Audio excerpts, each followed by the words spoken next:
எப்போவுமே ஒரு டிஷ்ஷை சாப்பிட்டு பார்க்காமலேயே அது இப்படி தான் இருக்கும்னு ஃபிக்ஸ் ஆகக்கூடாதுங்க. இது பீஸாவா, அது காஞ்ச ரொட்டி மாதிரிலாம் இருக்கும் அப்படின்ட்டு காக்கா முட்டை படத்தை பார்த்தவங்க எல்லாருமே முடிவுக்கு வந்திருப்பாங்க. ஆனால் அதையே நம்மளே வீட்டில் கைப்பட ட்ரை பண்ணி சாப்பிட்டா எப்படி இருக்கும் பார்க்கலாமா? இன்றைக்கி நம்ம வீட்டிலையே பீஸா தாங்க பண்ண போகிறோம். அதுக்கு ஃபஸ்ட்டு மைதா மாவு கொஞ்சம் எடுத்துக்கணும். அது கூடவே நம்மளுடைய பேக்கிங் சோடா, அப்புறம் சோடா உப்பு, அது கூடவே நம்ம சர்க்கரையை கொஞ்சம் தூள் பண்ணி நல்லா விரவி எடுத்துக்கணும் ஒரு சப்பாத்தி பதத்துக்கு. அதை கொஞ்சம் நேரம் ஊற விட்டதும் நல்லா சப்பாத்தி கட்டையில் போட்டு ஒரு ரவுண்ட் ஷேப்க்கு உருட்டி அதை ஒரு பிளேட்டில் மாற்றி வச்சுக்கலாங்க. அதுக்கு மேலேயே கொஞ்சமாக பீஸா சாஸ் இல்லைன்னா நம்மளே ரெட் சில்லி சாஸ் கூட வச்சுக்கலாம்.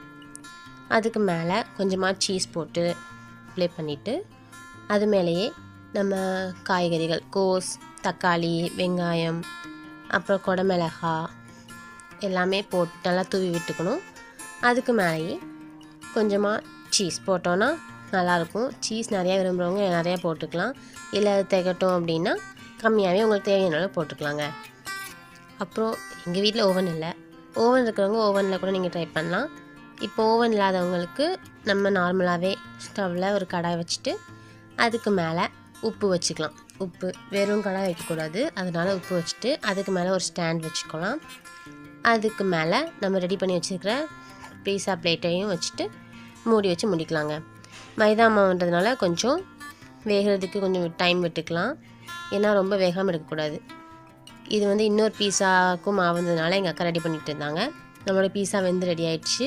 எப்படி இருக்குது பாருங்கள். பீஸாவே பிடிக்காத எங்கள் அக்காவுக்கு கூட அது ரொம்ப பிடிச்சிருந்துச்சிங்க. நீங்களும் ட்ரை பண்ணி பாருங்கள். பிளேட் காலி ஆகிடுச்சு.